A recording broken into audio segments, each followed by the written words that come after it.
Na manhã de hoje, nós vamos refletir sobre os ensinamentos do capítulo 16, sempre na sequência do Evangelho, assim que eu tenho oportunidade de falar aqui, aos domingos, eu faço o Evangelho sequencial. E como eu faço o Evangelho sequencial, eu procuro sempre fazer um link entre o capítulo anterior e o capítulo que a gente vai refletir na manhã de hoje. Na manhã de hoje, nós vamos refletir o tema: não se pode servir a Deus e a Mamon. E anteriormente, o capítulo 15 nos propõe, no Evangelho segundo o Espiritismo, fora da caridade não há salvação. A gente sempre procura fazer essa reflexão com relação à organização extremamente lógica e didática com a qual Kardec organizou, através da transmissão dos Espíritos, os capítulos do Evangelho segundo o Espiritismo. Então, se no capítulo anterior nós temos fora da caridade não há salvação, a gente vai verificar que, nesse capítulo, Jesus nos alerta para o nosso apego às questões materiais, para o nosso apego excessivo a tudo aquilo que é material. Então, para a gente praticar a caridade em qualquer âmbito, quer seja a caridade moral, quer seja a caridade material, é necessário que a gente tenha o desapego. O material é necessário que a gente se desapegue daquilo que a gente tem para poder partilhar com aqueles que são menos favorecidos. A caridade moral implica você sair da sua zona de conforto para poder você atender aqueles que são carentes também de um abraço, de uma palavra amiga, de uma visita quando está doente. Então, esse capítulo de hoje nos propõe que, se nós vivemos intensamente apegado a mamum, a riqueza ou as questões materiais, é bastante complicado que a gente possa praticar essa caridade. E dessa maneira, nós estaremos nos esquecendo daquilo que Jesus nos coloca como essencial para a nossa salvação e para atingirmos o reino dos céus, que é a caridade. Então, Jesus nos coloca como condição primordial para a nossa salvação, para que possamos atingir o reino do céu, a prática da caridade. Independente se é a caridade material ou moral, mas refletindo e deixando mais em evidência que a caridade moral, ela é a que tem mais significado, porque ela exige muito mais de nós como seres humanos.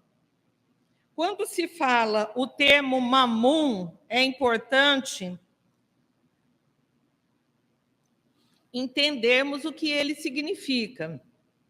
Então, mamum, em algumas civilizações, em alguns povos, a gente vai verificar que é uma divindade, só que aqui na nossa reflexão, nós vamos pensar em mamum como tudo aquilo que envolve as coisas materiais, tudo aquilo que está relacionado aos nossos prazeres desequilibrados, tudo aquilo que suplanta a busca pela espiritualidade, porque a gente vai verificar que é a espiritualidade, que é a conquista dos valores morais e espirituais, os únicos capazes, aqueles que vai conduzir o homem à verdadeira felicidade. Então, quando Jesus diz, não se pode servir a Deus e a mamum, ele referia-se tudo aquilo que nos prende à matéria, E tudo aquilo que nos prende à matéria nos impede do nosso avanço espiritual. Se formos buscar na Bíblia, em um dicionário do hebraico para a língua portuguesa, a gente vai verificar que o termo mamum literalmente significa dinheiro. Então, o termo mamum aqui se refere a riquezas, se refere a dinheiro. Mas em nenhum momento, nas passagens que nós vamos ter a oportunidade de refletir, Jesus criticava a posse do dinheiro, a posse das riquezas. Mesmo porque as riquezas podem não levar ao avanço espiritual e moral, mas as riquezas proporcionam o avanço intelectual e tecnológico. Então, a crítica que se faz aqui não é a coisa, não é o dinheiro, não é a fortuna. Aquilo que Jesus pede para a gente refletir é o uso que o homem faz do dinheiro. Então, na medida que ele faz uso desse dinheiro, dessa fortuna, dessa riqueza, meramente para poder sustentar esses prazeres desequilibrados, as paixões, a fascinação exagerada em relação às coisas materiais, é isso que Jesus nos leva a refletir na manhã de hoje, quando ele nos traz essa passagem. E a primeira passagem tem o título de Salvação dos Ricos. Aí vocês poderiam falar, mas por que salvação dos ricos? Poderia ser salvação dos pobres. Mas se a gente está refletindo em fortuna, em riqueza, a gente tem que chamar mais atenção daqueles que têm fortuna, daqueles que são ricos. Mas e a salvação do pobre, como é que fica? Na questão 815 do Livro dos Espíritos, Kardec perguntou aos espíritos qual é a prova mais difícil, se é a prova da miséria ou se é a prova da riqueza. E os espíritos respondem que as duas são difíceis, porque a prova da miséria leva o indivíduo a se revoltar contra Deus e a questionar sobre a sua situação. E o rico se volta exclusivamente para os prazeres que a riqueza e a fortuna proporcionam. No entanto, ele deixa bem claro que a riqueza não é fonte de muitos males. Como a gente falou, a riqueza é uma possibilidade, é um trampolim para o avanço, para a lei do progresso, senão não existiria lei do progresso. Então, se a riqueza fosse fonte de muitos males, Jesus não teria permitido, Deus não teria permitido que existisse a riqueza. Então, é preciso, quando fala a riqueza é fonte de males, é necessário que a gente reflita que é o abuso que o homem faz da riqueza. Porque a riqueza, se ela só produzisse o mal, como já falado, Deus a não teria colocado sobre a terra, Deus não a teria colocado sobre o indivíduo. Então, nesse sentido, cabe o homem fazer bom uso da riqueza e extrair dela o bem. Extrair ela o bem em que medida? Na medida de partilhar, na medida de saber dividir. Porque, como já falado, se a riqueza ela não é um elemento direto do progresso moral, é sem dúvida uma forma de progresso intelectual. Então, feito essa introdução, entendendo-se o que é mamum, e entendendo-se o que Jesus quis dizer, não se pode servir a Deus e a mamum, nós vamos para as passagens evangélicas e falar um pouquinho de cada um. Então, a primeira passagem que vai no item 1, item 2, Jesus reforça que nós não podemos servir dois senhores, porque ou vamos odiar um, ou vamos amar o outro, ou vamos ter muita afeição por um, ou vamos desprezar o outro. Então, não podemos servir ao mesmo tempo a Deus e a Mamon. É passagem do capítulo de Lucas 16, 13. E nessa reflexão, um jovem chegou até Jesus, naqueles momentos em que ele vivia cercado, pregando, atendendo, as pessoas. Esse jovem disse para ele: bom mestre, o que é preciso que eu faça para adquirir a vida eterna? Aí Jesus, a primeira chamada que fez a ele: por que me chamais de bom? Bom só o meu Pai? E ele continua: só Deus é bom.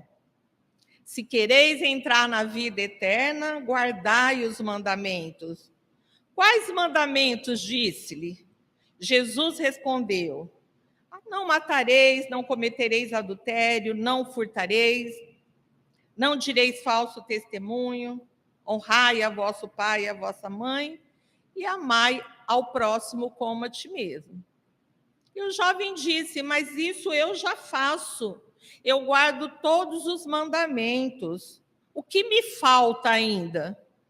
Aí Jesus disse: se quereis ser perfeito, ide, vendei o que tens e dai-os ao pobre, e tereis o tesouro no céu. Depois vinde até aqui e me segui. Aí o jovem, ouvindo essas palavras, ele ficou extremamente triste, preocupado, refletindo. Por quê? Porque ele era extremamente rico, detentor de grandes bens. Aí Jesus disse, quando ele viu a atitude do jovem: em verdade vos digo que é bem difícil que um rico entre no reino do céu. É mais fácil que um camelo passe pelo buraco de uma agulha do que o que não é que um rico entre no reino dos céus. Então, nesse item 1, o que a gente pode refletir com relação a essa passagem de Jesus com esse jovem? Jesus fez com esse jovem 2 recomendações, certo? A primeira recomendação era que deveria observar e seguir os mandamentos. O jovem disse que já fazia isso. E qual foi a segunda recomendação? Que ele se despojasse, que ele se desfizesse dos bens e doasse aos pobres. Então, certamente, dessa forma, Jesus quis dizer a ele que era necessário que ele fizesse mais. Não bastava apenas observar os mandamentos. Era necessário desenvolver outras virtudes. Agora, eu pergunto para vocês como reflexão. Nesta passagem que eu acabei de fazer a leitura, que eu acabei de pincelar com algumas interpretações, Jesus nos ensinou que nós devemos nos despojar de tudo que nós possuímos para obtermos a salvação? Será que foi isso que Jesus quis nos dizer? Não. O que Jesus nos quis dizer, e ele choca com as palavras dele, quando ele disse: despojai dos seus bens, distribui aos pobres e me segue. Então, ele já fala de uma forma para poder chocar. Tanto é que o jovem nem pensou 2 vezes, foi embora, Ele nem argumentou nada. Então, Jesus não quer que a gente se despoje dos nossos bens e vai mendigar e pedir, não é isso. Jesus quer nos ensinar o desapego aos bens materiais. Jesus quer nos mostrar que nada é mais importante que a busca das coisas espirituais.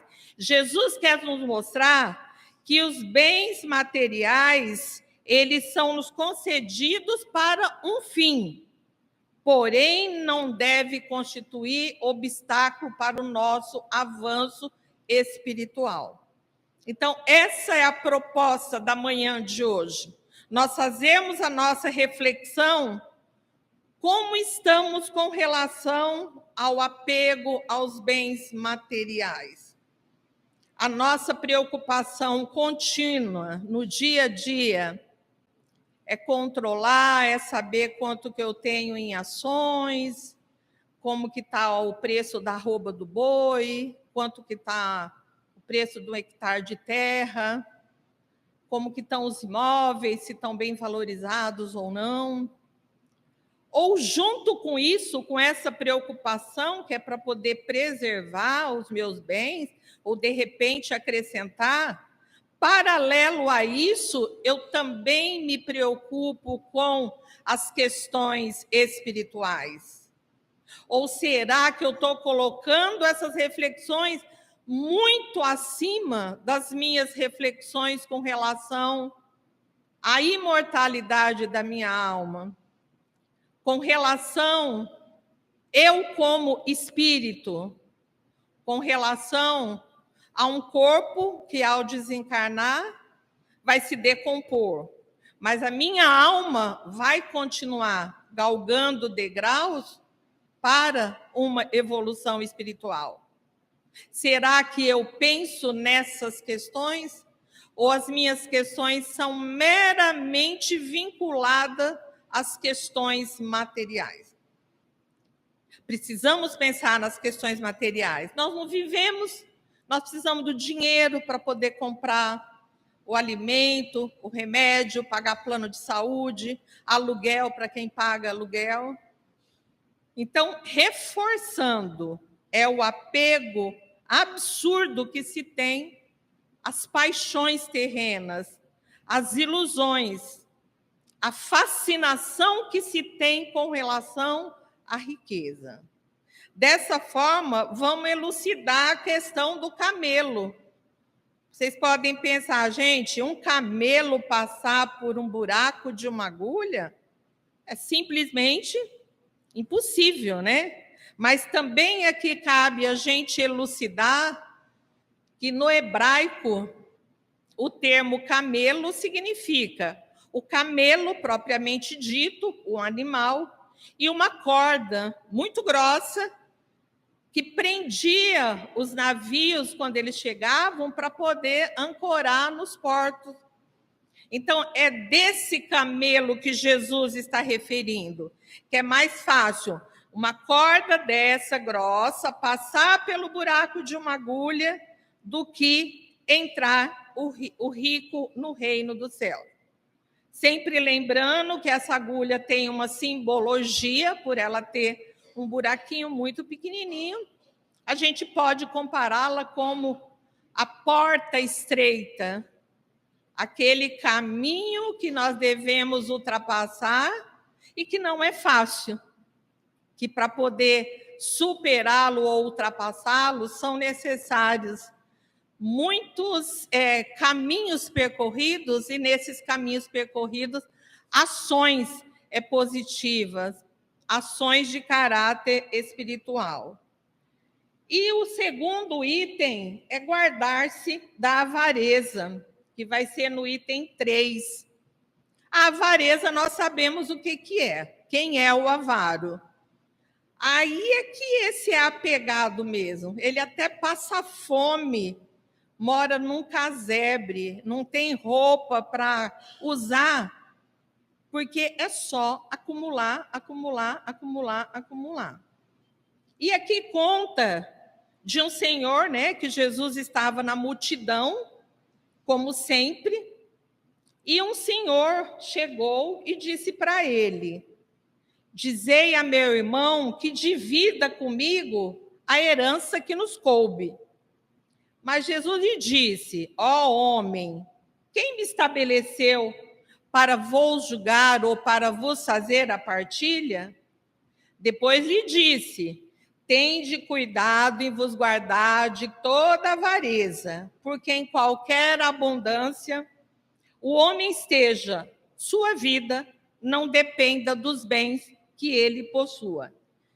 E Jesus, com muita propriedade, ele elucida, ilustra a questão da avareza de uma forma muito legal, de uma forma bem interessante. Então, ele conta, para poder falar aqui da avareza, numa parábola, e nós sabemos que as parábolas faziam parte das práticas pedagógicas de Jesus. As parábolas, elas sempre vêm impregnadas de caráter moral. As parábolas nos levam a buscar reflexões, e as parábolas sempre são um convite. Um convite para quê? Para a nossa mudança, para a nossa transformação. Aí ele conta, vou tentar falar de uma forma geral, que um homem muito rico, proprietário de muitas terras, produzia muitos cereais. E chegou no momento que ele não tinha mais onde guardar. Era tanta produção que os celeiros estavam abarrotados. E ele preocupado, onde vou guardar tudo que eu colhi? Aí ele teve uma ideia, eu vou derrubar todos os meus celeiros, e derrubando todos os meus celeiros, eu vou construir outros maiores, e vou armazenar dentro deles. Depois que ele fez isso, olha a presunção dele. Ele iria dizer à alma dele: minha alma, tu tens muitos bens reservados para vários anos. Repousa, come, bebe e ostenta. Mas Deus, quando ouviu isso, disse: insensato que é. Vais retomar a tua alma esta noite mesmo. E para quem amontoastes tantos bens? Então, é isso a questão da avareza, de você nunca estar conformado, nunca está bom o que você tem. O pote nunca enche, sempre é necessário, transborda e continua colocando no copo. Agora, quando a gente fala de avareza, eu gostaria que a gente pensasse em avareza sob outras perspectivas. Vamos pensar aquele que é avaro do abraço, aquele que é avaro do perdão, aquele que é avaro de um sorriso, aquele que é avaro da intelectualidade. Sabe muito, mas nunca se dispõe a partilhar o que sabe. Então, é necessário que a gente possa ter novas perspectivas para poder a gente entender também o termo avareza de uma outra maneira. Então, voltando àquele jovem lá no começo que a gente conversou, quando ele interrogou e disse para o jovem se desfazer de todos os seus bens, ele não entendia de maneira nenhuma como o princípio absoluto que para cada um ser salvo precisa se despojar daquilo que tem. Repetindo mais uma vez, é necessário o quê? Mostrar que o apego material é um obstáculo à nossa salvação. Não é você ter, é você ter apego. Porque quando a gente desencarnar, o que a gente vai levar? Nós vamos levar euros, joia, terra, boi? Não vamos. O que nós vamos levar para a nossa trajetória e continuidade enquanto espíritos imortais? Aquilo que nós fizemos de bom, as nossas ações, aquilo que nós conquistamos enquanto bondade, enquanto sorriso, enquanto perdão, enquanto trabalho, enquanto solidariedade, enquanto caridade. É isso que nós vamos levar. E de uma forma com muita propriedade, Jesus dá o exemplo do jovem, Dá o exemplo do avarento, né, aquele extremamente apegado às coisas materiais, mas dá exemplo também de um rico que se transformou. E quem que é esse rico? Esse rico é Zaqueu. Zaqueu, que era um publicano, ele era cobrador de impostos, ele não era bem-vindo pela sociedade, bem visto pela sociedade, porque ele cobrava os impostos atrasados e vivia com um caderninho direto, fazendo a cobrança de impostos. E Zaqueu era extremamente rico. E quando ele soube que Jesus ia passar por um determinado lugar, ele ficou agoniado e desesperado, buscando formas de ver Jesus. Mas ele era pequenininho. Ele fazia assim, tinha pessoas muito mais altas que ele, e ele não conseguia. O que ele fez? Ele subiu em um sicômoro, né? Uma árvore extremamente alta, para poder ver ele. E Jesus, quando chegou no lugar, olhou para cima. Quem que estava lá em cima? Zaqueu, vendo Jesus. E Jesus disse para ele: apressai-vos em vos descer, porque é preciso que eu me aloje hoje em vossa casa. A hora que Jesus disse isso, os discípulos, né, quase arrancaram os cabelos. Mas como? Jesus vai na casa, vai se alojar na casa de um publicano, na casa de um pecador, na casa de um que tem muitas posses e não divide? Então, deveria ter sido mais ou menos assim. Mas Zaqueu mostrou o outro lado. Apresentando-se diante do Senhor, disse-lhe: Senhor, eu dou a metade dos meus bens aos pobres, e se causei dano a alguém no que quer que seja, eu lhe restituirei 4 vezes tanto. Sobre o que Jesus lhe disse: esta casa recebeu hoje a salvação, porque este também é filho de Abraão. Porque o Filho do Homem veio para procurar e para salvar o que estava perdido. É passagem de Lucas, capítulo 19, versículo de 1 a 10. Vocês perceberam o detalhe de Zaqueu?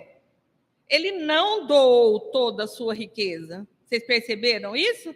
Ele doou metade dos seus bens. Além disso, o que ele fez? Procurar as pessoas que ele havia causado algum dano para poder fazer a reparação. Então, Jesus, nesse caso, quando ele diz para salvar o que estava perdido, era porque Zaqueu era extremamente arraigado, era extremamente preso, era extremamente fascinado pela riqueza. E ele, ao conhecer Jesus, ele se transforma tomando essa atitude. Porque a gente vai verificar com essa passagem, reforçar aquilo que a gente vem falando desde o começo e que tem que ser perfeitamente compreendido por vocês. Não é você se desfazer de tudo. Primeiro é você desapegar. O que Zaqueu fez? Ele desapegou. E na parábola do mal rico, vai contar de 2 personagens. De um senhor extremamente rico, que vivia no luxo, se vestia de linho, de púrpura, se deliciava com banquetes extremamente enormes e com muita abundância. E existia um pobre, um mendigo chamado Lázaro, que muitas vezes ele ficava esperando as migalhas serem jogadas da casa do rico, que nem sempre vinham. E também, como ele era cheio de chagas, cheio de feridas no corpo, os cachorros, os cães, lambiam-lhe as feridas. Aí aconteceu que eles morreram, os 2. E o pobre foi para um lugar, para ficar didaticamente mais fácil, próximo a Abraão, a região mais iluminada, numa condição mais superior. E o rico olhava aquilo e não se conformava. Nossa, mas o Lázaro, enquanto pobre, ele vivia ali esperando migalha. Eu vivia numa vida extremamente de rico. Então ele pedia assim, suplicando: Pai Abraão, tende piedade de mim, envia-me Lázaro, a fim de que ele molhe a ponta do seu dedo na água para me refrescar a língua, porque eu sofro tormentos extremos nessa chama. Aí Abraão lhe respondeu: Meu filho, lembrai-vos que haveis recebido vossos bens em vossa vida, e Lázaro não teve senão males. Por isso ele está agora na consolação e vós nos tormentos. Aí eu pergunto para vocês: será que Lázaro foi para o seio de Abraão numa condição espiritual mais elevada, porque ele era pobre? Será que esse rico ficou no lugar de tormento e de aflição porque ele era rico? Não. A condição de Lázaro de passar pela sua miséria, pela sua situação, foi de aceitação, foi de resignação. Enquanto que o rico, ele se apegou única e exclusivamente às questões materiais. Tanto é que fala na passagem que nem as migalhas, muitas vezes, eram jogadas para ele pegar e se alimentar. E, finalmente, com uma forma muito bonita e com muita propriedade, Jesus nos traz a parábola dos talentos.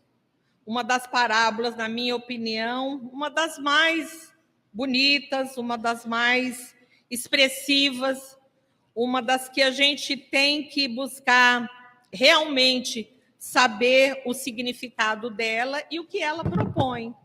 Porque aqui, quando vai falar de talentos, vai falar de talentos enquanto unidade de medida, enquanto questão monetária. E a gente sabe que talentos tem uma outra conotação. Talentos está vinculada a dons e a habilidades que a gente recebe. Então, vamos pensar o seguinte: se nós estamos falando, não se pode servir a Deus e a Mamon. A gente falou da salvação dos ricos. A gente falou, guardai-vos da avareza. Demos o exemplo de transformação de Zaqueu. E falamos da parábola do mal rico. Será que essa parábola dos talentos vai estar vinculada a quê? Então, a primeira coisa que a gente precisa saber é o que era esse talento à época de Jesus. Nós falamos que era uma medida. E um talento, referia-se a 6.000 dracmas, que era a moeda grega. E equivalia também a 6.000 denários, que era a moeda do Império Romano. Então, um talento equivalia a muito dinheiro. Um trabalhador comum era necessário trabalhar mais de 6.000 dias para poder acumular um talento. Então, é necessário elucidar isso para que vocês entendam a parábola. Então, a parábola diz mais ou menos o seguinte, que um senhor, um homem, o Senhor Jesus, ele pega um homem para poder dar o exemplo, iria fazer uma longa viagem para fora do país. Aí, o que ele fez? Ele chamou seus servidores e colocou nas mãos seus bens. Deu 5 talentos a um, 2 a outro e 1 a outro. Então, vejam, os 5 talentos que foram dados para um, era muito dinheiro. 2 era mais ou menos, mas era muito dinheiro. E 1, apesar de ser 1, era muito dinheiro. Então, vamos ver o que esses servos fizeram com o dinheiro que receberam do Senhor para poder cuidar dos bens do Senhor. Então, aquele que tinha recebido 5 talentos foi-se embora. Negociou com esse dinheiro e ganhou 5 outros. Aquele que havia recebido 2, ganhou da mesma forma ainda outros 2. Mas aquele que não havia recebido sem nenhum, foi cavar na terra e ali escondeu o dinheiro do seu senhor. Aí chegou a hora de prestar contas, né? O senhor viajou, ficou muito tempo fora, e quando ele voltou, veio a prestação de contas. Então, o que deu 5 talentos disse o seguinte: Senhor, me havíeis colocado 5 talentos na mão. Eis aqui eles e 5 talentos outro que eu ganhei. Seu senhor lhe respondeu: ó bom e fiel servidor, porque foste fiel em pouca coisa, eu vos estabelecerei sobre muitas outras e entrai no gozo do vosso senhor. Aquele que havia recebido 2 talentos veio logo se apresentar dizendo: Senhor, a mesma coisa, eu ganhei 2 talentos, mas aqui está 2 que eu consegui ganhar mais. E um disse: como eu queria preservar a sua posse, com medo possivelmente de negociar e perder, eu cavei um buraco e coloquei dentro. Aí o Senhor disse que se lhe tire, pois, o talento que tem e dei-no àqueles que têm 10 talentos, porque se dará a todos aqueles que já têm, e eles serão acumulados de bem. Mas para aqueles que não têm, se lhe tirará mesmo o que pareça ter, e que se lance esse servidor inútil nas trevas exteriores. Ali haverá choros e ranger de dentes. Gente, será que a proposta aqui, quando fala desses talentos, evidentemente que Jesus usou dinheiro e uma medida, uma unidade de medida na época, porque está se falando o quê? Não se pode servir a Deus e a Mamum. Mas com relação a esses talentos, o que a gente deve pensar? É os talentos que cada um recebe e que muitas vezes a gente não procura multiplicá-los. São talentos que muitas vezes, como no caso da avareza, quando você é avarezo de intelectualidade, você sabe muito e você enterra a sua intelectualidade e fica só para você. Você não sabe distribuir um sorriso. Você não sabe dar um abraço. Então, quando Jesus nos traz a parábola dos talentos, é para a gente entender a quantidade, o número de oportunidades que nós desperdiçamos. Quantas vezes nós pegamos os nossos talentos e enterramos? Porque o Jesus, que é o Senhor, no caso da parábola, e os servos são aqueles que recebem a responsabilidade. Então, quando nós encarnamos, nós recebemos os nossos talentos. E o que nós devemos fazer com os nossos talentos? Enterrá-los? Não. Nós devemos fazer com que eles dobrem, se multipliquem, se expanda, ajude os outros. Então, é nesse sentido que Jesus traz a parábola dos talentos. E para encerrar a reflexão, eu trago para vocês 3 passagens desse livro, Vinha de Luz, que é de Chico Xavier, ditada pelo Espírito Emmanuel. E no capítulo 52, fala da avareza. E a gente tem 3 frases que eu espero que elas fiquem muito forte, muito precisa na mente de vocês, para que vocês possam refletir sobre elas. A primeira é: fujamos a retenção de qualquer possibilidade sem espírito de serviço.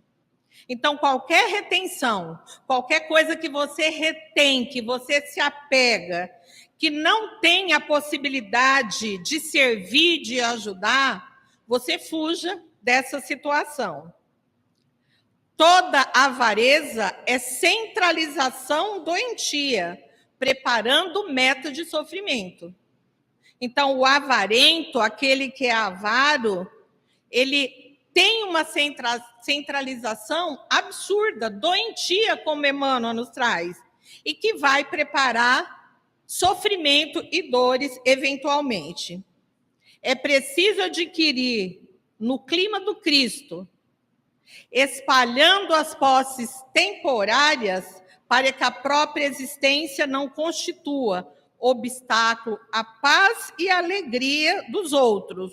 Então, o que Jesus diz? Espalhando os benefícios da posse temporária. Significa nós nos despojarmos de tudo e ficar pedindo no sinaleiro, no semáforo? Não. A gente deu o exemplo de Zaqueu. Significa a gente distribuir para que a própria existência não constitua obstáculo à paz e à alegria dos outros. Então, a vida do homem não consiste na abundância daquilo que possui, mas na abundância dos benefícios que esparge e semeia, atendendo aos desígnios do Supremo Senhor. E o ranger de dentes lá do final, que de repente vocês podem perguntar, mas o que é haverá choro e ranger de dentes? Para explicar isso daí, eu vou pegar o exemplo de André Luiz, dos livros das obras no mundo espiritual. E André Luiz era um médico no Rio de Janeiro, e ele desencarnou e foi rotulado como suicida involuntário, indireto, né? Porque ele desencarnou de um câncer na região aqui do estômago, só que ele levava uma vida extremamente errada nas suas atitudes, na sua alimentação, bebia, e acabou contraindo essa doença. Ele desencarnou e foi para o mundo espiritual, para uma região chamada umbral. E nesse umbral, ele ficou durante 8 anos. Então, o choro e o ranger de dentes, ele sentiu nesses 8 anos no umbral, o que levou a ele a refletir imensamente sobre as suas atitudes da última encarnação. Aí ele foi recolhido, levado para o hospital, em nosso lar, e aí quem tiver interesse de saber o que aconteceu com André Luiz, vamos participar do estudo das obras de André Luiz, toda quarta-feira, às 19h30. No mais, que a gente reflita sobre essa questão do nosso apego aos bens materiais. E que a cada dia, paralelo aos bens materiais que são necessários para a nossa sobrevivência, nós possamos colocar como meta a nossa proposta de sermos melhores e de estarmos mais palpados, mais vinculados às questões espirituais. Tenham um ótimo final de domingo, permaneçam nesse ambiente tranquilo, sereno, terão passes coletivos, individual. Então, se preparem. Quem vai fazer? A Silvia. A Silvia vai fazer aqui as reflexões para os passes que vocês receberão nesse momento.